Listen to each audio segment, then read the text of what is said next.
look at cities like Bell, California, and Anaheim, that have just been completely infiltrated. There are various government agencies, in some cases law enforcement, that have been infiltrated by them or their sympathizers.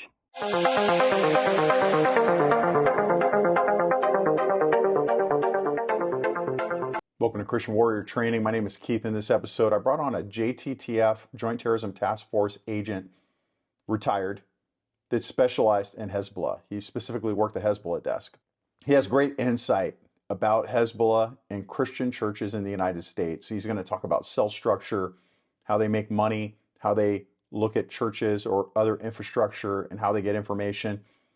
If you protect a church, this is a must-see video, so that way you can look for what's ahead in your future. We know that they're a threat. We know that they're here by the tens of thousands.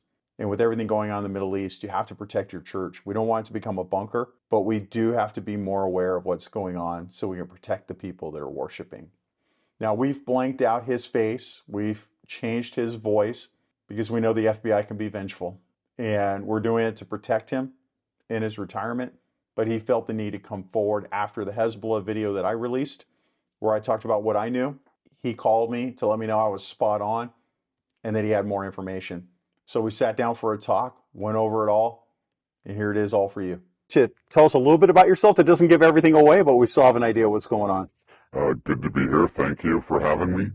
I was a law enforcement officer for about 3 decades, and for about 14 years, I was assigned to a counterterrorism unit with the local law enforcement agency, and just over 3 years of that time was with the Joint Terrorism Task Force with a few different squads of JTTF. So most people watching this have no idea what JTTF is. What do they do? It's the Joint Terrorism Task Force, largely run by the FBI, but it's a task force with local officers as well. Other federal agencies, local law enforcement from police departments and sheriff's departments that come together, and they bring their various skills and their various authorities to do terrorism investigations, both domestic and foreign terrorist investigations. So everybody has a specialization in JTTF, I assume. And some have general terrorism squads that just go after everything. And then they have also Hezbollah squads and Al-Qaeda squads and domestic terrorist squads. And so you were assigned to Hezbollah. What was that like, working in the Hezbollah squad? I was assigned both to a general terrorism squad originally, and then I moved to the Hezbollah squad. It was great originally. It was cool to get some extra federal training, especially the training that they provide on counterintelligence, because we weren't getting a lot of that in the local law enforcement. And it was nice to have federal credentials that if I wanted to, I could get on a plane without having to have a body cavity search. And it was fun originally. And then the more and more I got to know FBI, the more disheartening it was and more disappointing. So you and I have talked about that before, and I don't want to go too into the weeds because we want to stay with Hezbollah. Right. But people that have watched my videos before know I've been very critical of the FBI because of just what they've become. Tell me why you were disenchanted with FBI. During my 3 years there, I worked with probably 30 or 40 different FBI agents, ran into a lot more, 100 of them. 3 or 4 of them, I would say, they're patriotic Americans, good cops that learned it from a variety of sources, but that they're doing the Lord's work, going after terrorism and trying to keep our country safe. The rest of them, largely pencil pushers, that this is just a somewhat good paying federal job, and they'll do it half-ass, and no real thought of their oath of office or anything else like that. So one of the things we talked about the causes of that, and we had a good discussion about that, and there was the qualifications needed to become an FBI agent. If you're a police officer for a local agency, a state or county agency, you go through the academy. Then if you're a sheriff's deputy, you go to the jails for a couple of years. And then the rest go to patrol. And then after you work patrol for 3 or 4 or 5 years, you try to get to a specialized unit, you try to make detective, and you learn how to become an investigator based on your years of street investigations. Somehow, the federal government believes that an FBI agent is qualified to be a detective the day they graduate from the academy. And all the federal agencies are like that. I think for whatever reason, the FBI just gets more of the pencil pushers, accountants, and attorney types, which is what they recruit. And then they get in the field and they start doing investigations, and it's learning on the job kind of thing, whereas it should never have been like that. Or for like you and I, we were on the street for a long time before we got a detective assignment. Right. And so we had all those contacts with criminals, and you can see the games they play and the, just how the street works. Absolutely. For me, I couldn't imagine going straight to detectives out of the police academy. It's just trying to do these complex investigations. Yeah, and especially when I was at the FBI, when I was on the Hezbollah Squad particularly, one of the things that was so shocking was the most senior FBI agent on our squad, he had 1.5 years on the job. So It's not even like, okay, well, go work bank robberies or something for a while and build yourself up till you're ready to work counterterrorism. It's like, yeah, learn how to be a cop doing counterterrorism investigations and taking our country's enemies down. It's crazy. Yeah. No wonder we're in trouble. So can you give me a brief overview of Hezbollah, without giving away all the secrets, its structure, and why Christian churches should worry about that? Hezbollah formed largely after the PLO was kicked out of Jordan, and they moved into southern Lebanon, and the Iranians saw them as basically useful idiots and helped form them, and they fought in the civil war in Lebanon, got some experience, and eventually in 1982 they formed, became a Shia terrorist organization. Some will argue they're a political organization with a terrorism wing. I don't agree with that. I think they're just smart enough to know, hey, we need spokesmen, and we can't have them killed or arrested every time they come up on the podium and say, I'm with Hezbollah. So they break it up into their political groups. They killed more Americans than any other organization prior to Al-Qaeda. Wow.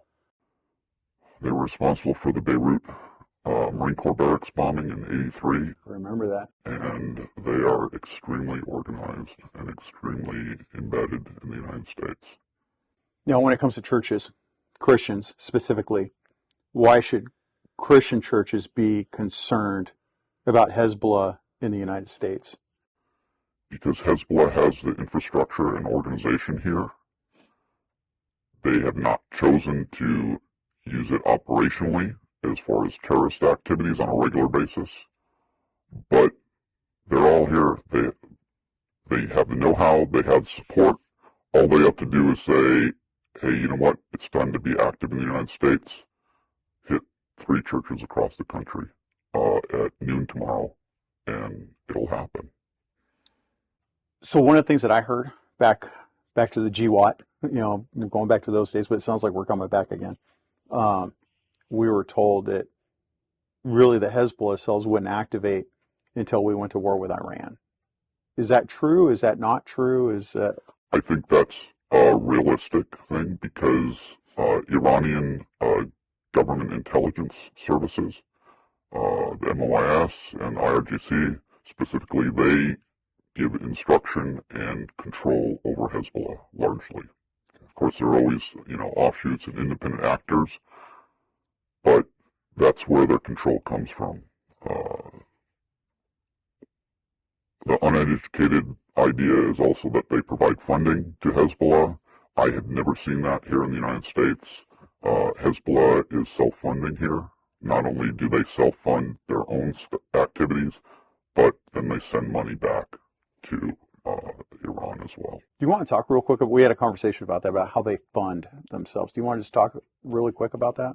There's a lot of different ways they fund, all of which are very, very successful for them here in the U.S. There was a large case back in the early 80s, I think it was, with them moving cigarettes across state borders to make money off the tax stamps. And some states have higher tax stamps than others in costs. What cigarettes was a large thing during the time I was seeing them operate. They did a lot of cigarettes, but it wasn't moving them across state lines. It was bringing counterfeit cigarettes. Specifically, Marlboros can be produced by the Chinese Red Army, cheaper than Marlboro can produce Marlboro 100s. And they ship in, they come in the port of Los Angeles, and then they're spread out all over the country. And then when they get to their state of destination, tax stamps, counterfeit tax stamps are applied. And there's various things that you can do when you look at a pack of cigarettes. The way the band, when you peel off the cellophane wrapper, where the band doesn't stretch or does stretch, the color gold on the horse for Marlboro specifically, the number of cigarettes in the row, all sorts of stuff that, police officers, street officers, as well as detectives should be able to open cigarettes and see, as well as merchants. I know at one point it was estimated in the Los Angeles area that 25% of AMPM stock, cigarette stock, were counterfeit cigarettes. I believe it. I remember running, it was all the mom and pop cigarette stores. I remember coming across those all the time. We had employees for AMPM specifically, not known to the company, but the guy working early morning, making minimum wage, he'd buy a case for $1,000. He'd put it below the counter, and when somebody looked drunk enough and they came in at 2 o'clock in the morning, instead of getting a pack off the shelf, he got a pack out of his box, and the profit margin is the same as cocaine. You double your money every time those cigarettes change hands. And when we catch them and we get them in court and we have all the evidence, the judge says, don't do that again or you're really going to be in trouble next time. And they get a slap on the wrist, maybe a fine, usually just whatever probation they were on is continued. So it's good money maker. So why are American churches considered a high value target for organizations like Hezbollah? What's the objective there? Well, other than Jewish synagogues, we are a sign that we're non-believers, and according to much doctrine, we deserve to either be killed or forced to convert. And you say non-believers in Muhammad and Islam, the tenets of Islam. Yep. And even if somehow tomorrow they were able to wipe out all of Israel and all Jews across the world, then we'd become the next threat. And we're still a symbol because we're open, we have our churches, we put the crosses on top, and we're public images of non-believers.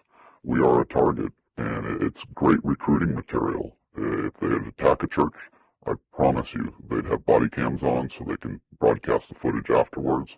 Even if it's a suicide attack, they could be broadcasting that live, and as they have multiple times, and use it as material all over the world to show what they're doing for jihad. It's a big recruiting tactic. Absolutely. So our churches, one of the things that we emphasize at Christian Warrior is to not let your church become a bunker. And people are going to watch this, and they're going to want to put up metal detectors, lock their church down, which we can't have. Right. Not even the synagogues are doing that. I mean, they are certainly securing their church, but they're not going to that depth. What are some of the vulnerabilities you see in Christian churches right now that make them an easy target for a Hezbollah cell? Well, what makes our churches great And what makes our churches vulnerable is our openness, like you said.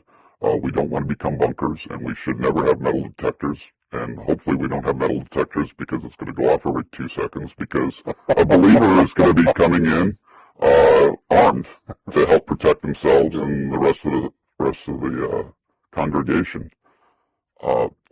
We do need to have a mindset of self-defense, though, and sort of the see something, say something mentality.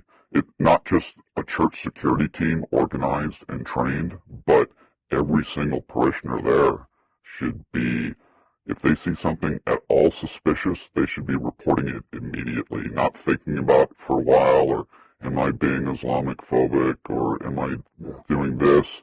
They need to tell the security team immediately, and it should be obvious who security team members are. Not that you can't have some unidentified people, but you need to mix it up. And, anybody that's doing anything the slightest suspicious, either requests online for information about the church, or, hey, you don't have a map. I was thinking about coming in on Sunday. Okay, come here. We'll give you a tour. We'll meet you at the front door. You won't get lost. But, every secretary, every employee of the church, everybody involved should have some level of security training and awareness. So when they see somebody snapping a picture of the fire evacuation route on the wall, they're immediately reporting that, or any requests online, things like that. It shouldn't just be the security team, although a security team is critical to have them trained medically, tactically, everything else. And they should have a security team in the first place, because there's a lot of churches that have a pacifist view, and say we shouldn't. So for the churches that have a pacifist view, I get where they're coming from. I mean, I understand. I don't agree, but I understand where they're coming from.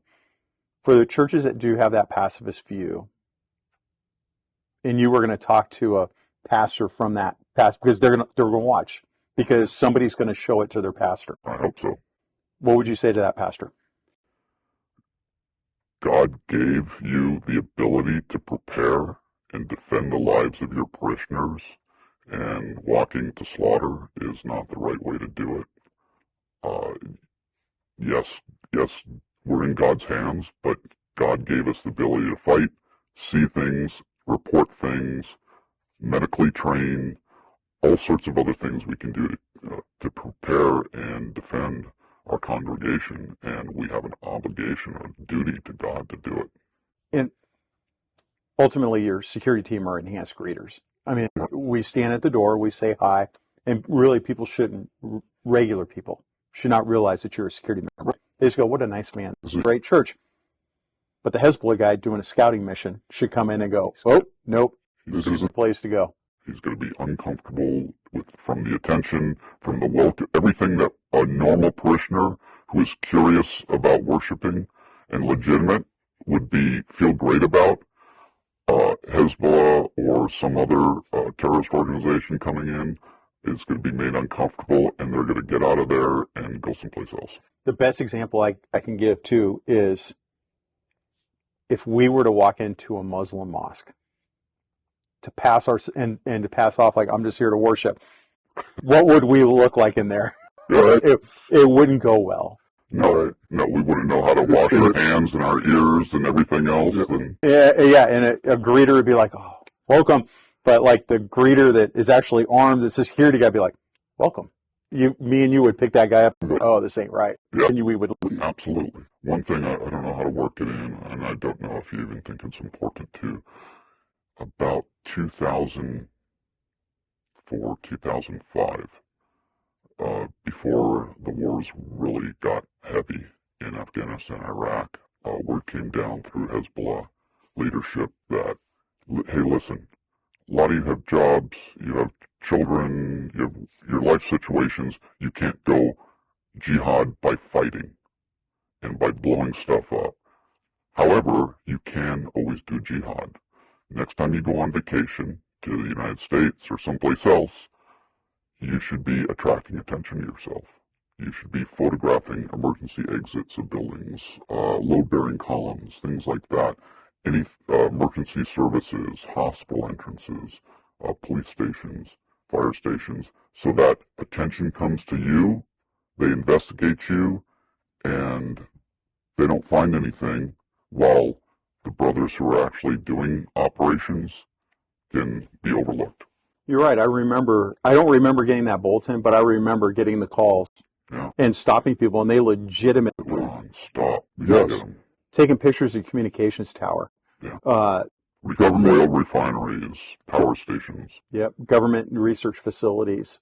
Yeah. FAA facilities. Yeah. I remember that. Yeah. And we always were. I didn't realize that was the thing where they were telling them to go do that. Yeah. I remember getting tied up on a lot of that stuff and thinking like, dang, we got a lot of jihadis here. Yeah. But it was concerted effort, and it was a good tactic, brilliant tactic. Wow. So how does it work with a Hezbollah cell in the United States? Like how does a traditional Hezbollah cell function in the United States right now, pre, war with Iran? They're just here functioning right now. How do they work? They use a cell structure. They have one person as their leader, giving directions to 7 or 8 members, and those 7 or 8 members have no idea who this person's reporting to. And they go out, they raise money, they pay in to it, they send out the chain of command, they may report on law enforcement activity against them or inquiries, and basically they're fundraisers, to say the United States isn't a sponsor of terrorism. If we crack down on all those jihadists doing counterfeit cigarettes and counterfeiting Gucci and motorcycles and everything else they do, then we wouldn't, but we tolerate it. And so they bring in this money. Where does it go? It goes back to Lebanon and goes back to Iran. Do they keep any for themselves? They do. They live, a lot of them. There's different levels of the pond, but there's a lot of fat fish making very much money. I'd say probably most of our suspects, they lived in houses that were about double the cost of mine. They had all luxury cars in their driveways, and they were all on public assistance. No reported income. They were making all their money tax-free or showing very little income. And then there were, bottom feeders that weren't making very much money. They were just workers in a store. And so we're paying for their jihad. Oh, we are absolutely paying for their jihad. I talked to ICE agent in, CBP agent in Detroit one time, and he said the CARE organization, when Lebanese specifically and others come to the United States, CARE will send them the public assistance program information and applications before they come to the United States. And so when they land, they've already got their packages filled out for whatever jurisdiction they're going to. They come to town, stay with family, they have their interview, and then they leave an ID behind, and the checks start getting sent to that person claiming, yeah, I came to the United States, I've got no job, I've got, 7 kids, and, they need public assistance too. And they all get their little EBT cards, and then they go back a week later, go back to Lebanon or wherever they came from, and they share the profits with the family they visited. So how many, you probably don't know this answer, and if you did, you probably wouldn't be allowed to give it. Is there any open source that shows how many Hezbollah people are in the United States right now? Not that I've ever seen. In Southern California, I would say it's safe to say there's thousands, not tens of thousands. Just in SoCal? Yeah. You look at cities like Bell, California, and Anaheim, that have just been completely infiltrated. There are various government agencies, in some cases law enforcement, that have been infiltrated by them or their sympathizers.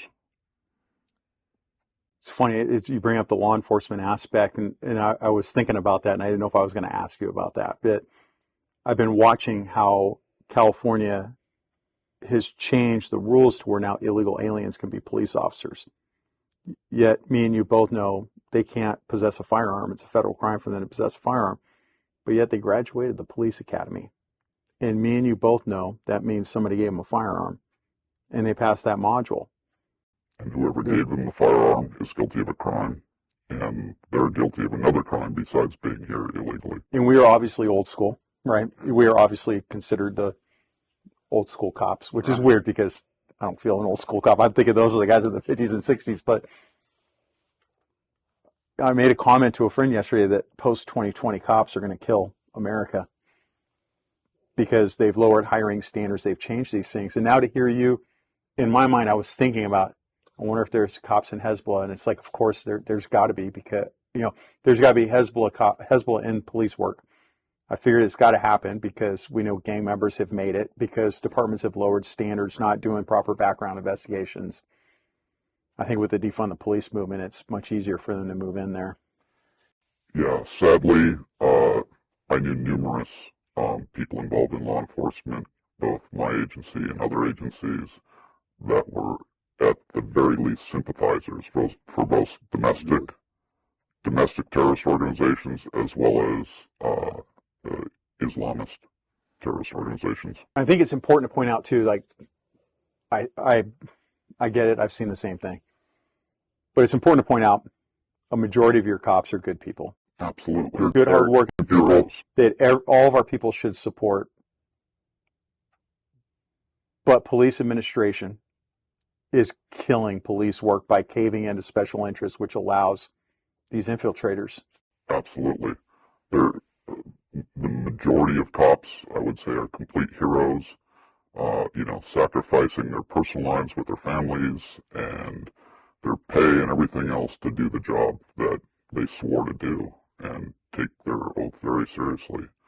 And like every job, there's some that sneak between the cracks or come in because it's a good paying government job and they don't have those same ethics. And there's some that have come in because they want to do damage and they want to bring down the organization from the inside. So a lot of people are going to be watching this and are going to be really upset, and which they should be, which is why we're doing it. We're cops can't speak up that are working right now because they don't have a First Amendment right. You and I do. Right. But we still have to be careful because when I was working, and every time I'd get a new captain, I'd brief them on the traitors in our organization and in the other organizations. That message was never very well received. They did not want to hear it. Yeah, it's sad. Huh? Yeah, it's horrible. Yeah, it's just, I think all of America is in trouble. So we're bringing this to everybody's attention. People at home are watching this. They're wondering, I want to do something. And they're just regular Joe going to church, or Jane going to church. What would you tell them that they could do to make a change, to make it so these things don't happen? Stay up on current events to a certain extent. Do reading online, reading on books about how these groups typically operate. When you hear about an attack someplace, look to see how did it happen, how many people, what kind of weapons they were. And you'll see everything, especially with the jihadists, everything from multiple long rifles to one butcher knife and attacks. And then when you go to church, volunteer with your church security team or, as a greeter or any one of the other positions that could be used. And make sure you and the rest of your family, see something, say something, as the saying goes. If you're trained and capable of carrying a gun legally, you should be armed while you're at church. Absolutely armed at church. And be ready to use it mentally and tactically prepared. Get medical training if you can. There's a lot of the firearms instructors I see in my area, at least, all have a TAC medic course of some type that should be taken, and keep at least a minimal medical kit with you. I know some members of your team have their IFAC packs on their ankle, just they would an ankle holster, and they're actually prepared to use the stuff. Yeah. What about politics? Should they be involved in politics in any way, or do you think that's too late? No, I think that's important because obviously the more true conservative, not rhino conservative, but the more true conservatives we have in office, the more willing they're going to be to call out. Obviously, we've got infiltrators in politics with the squad, and we've seen how pro-Palestinian and pro-terrorist they are. And if that's allowed to continue, it's just going to get worse. Look at Lebanon, for instance. At one point, I think they had 11 or more Hezbollah members in parliament as members. Wow. And I think they've all been rooted out now, but that could easily be the United States 10 years from now. Do you think the only trigger for them activating would be a war with Iran, or do you think they could be triggered before that? Oh, no, they could definitely be triggered before then. If it's politically expedient for Islamists to have attacks start here, then they do it. Yeah. Another thing they're going to want to know is what should they look for as they're going about their business every day? Look for things that don't fit in. When I was trained to be a patrol officer, I was taught all good cops and so-so cops see the same thing out on the street. The so-so cop will see something and try to explain it away, something unusual activity or unusual looking person, whereas a good cop will go investigate it. And I think it's the same thing. Same thing with this is, don't just make up excuses why something looks out of place.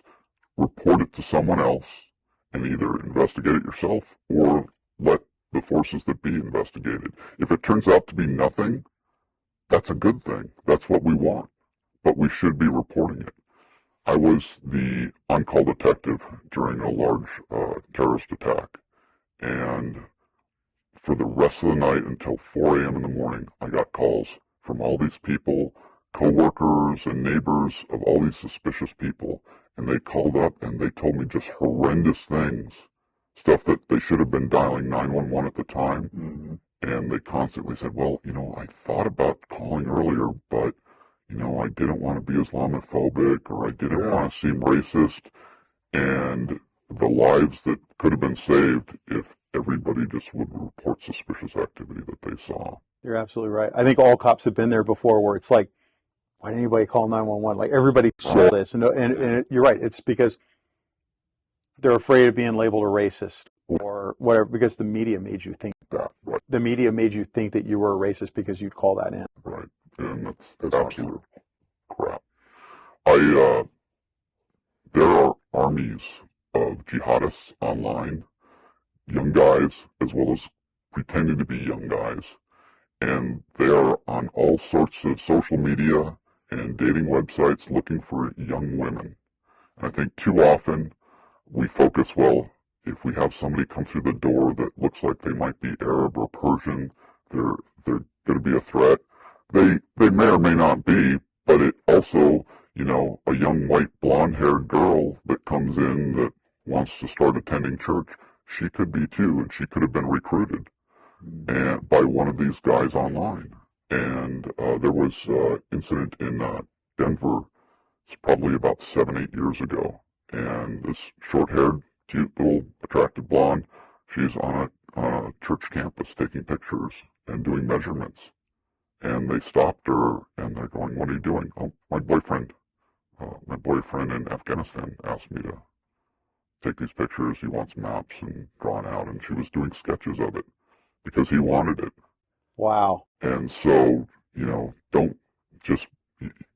need to look for everybody that's suspicious. And obviously, if we are just looking at, one particular race or one nationality, it would be racist. But we need to look at everything and get everybody that might be coming after us. So we talked about tribalism earlier, that they are tribal. What do you mean by that? Western cultures, we really don't understand this very much, but a large number of traditional Arab folks are very tribal in that it's not just they're against the Jews. If the Jews disappeared tomorrow, they'd be against Christians. If the Christians and the Jews disappeared, they'd be against the Sunni or the Shia or the Wahhabis. It's who's ever not exactly like them. So there is no appeasing anyone. There is no getting along or compromising that should be done. I wanted to also mention the typical way we saw jihadists come into the United States. Back when I was working this stuff, they'd start off coming from Iran or Lebanon into the tri-border region in South America, Venezuela area. That is their outpost for Iran because of sanctions and so forth.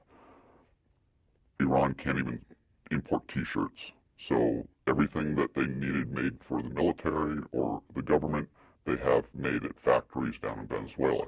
Folks come in there, everybody speaks Arabic, and then the ones that were headed to the United States would take 3 to 4 months studying Spanish as they went, coming up, making it to the Mexican border, and then cross into the United States. And they'd have to pay more than Mexican nationals or Guatemalans or the others.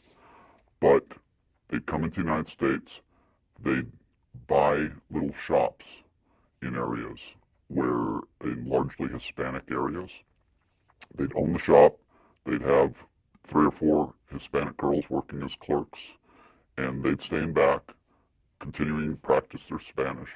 Eventually they'll find one of their clerks who will agree to marry them. It costs about $4,000 to $5,000. They marry them on paper. They have that Hispanic American worker give them U.S. citizenship by their marriage. They stay married to them for 4 years. We even saw a police officer do this. Really? Stay married to the American woman for 4 years, then they can divorce them. Then they bring their real family, who's been back in Lebanon and Iran, bring them over to the United States, marry them on paper for the first time here, and then they get citizenship, and it just perpetuates from there. And they get public assistance too. Actually, absolutely public assistance. And, everybody walks into these little stores and they think, oh, this is a cute little Hispanic store, these people working hard and making money, except it's not really a Hispanic store. It's really an Arab store, and they're selling counterfeit t-shirts and jeans and watches and everything else. And these, people that don't know any better are down there patronizing them. And all that money is funding terrorism. Helping fund terrorism. And you go into areas like in New York, you have Canal Street, and in Los Angeles, you have Santee Alley, and people go down there on weekends and spend money, and they think they're just buying really cheap imported or stolen, watches or sunglasses or whatever crap it is. They're helping these jihadists work against us and helping them do attacks in their other countries as well. Interesting. Well, that's a lot of information in a short amount of time. I know that you're not giving away state secrets. You're just stating open source stuff, but we are keeping you secret because government is vengeful. Yes, they are. Just ask the Catholics. All right. Anything else you want to add before we head out? No, thanks for having me. I remember. What about is there something about the alphabet? ABCs. Always be caring. That's right.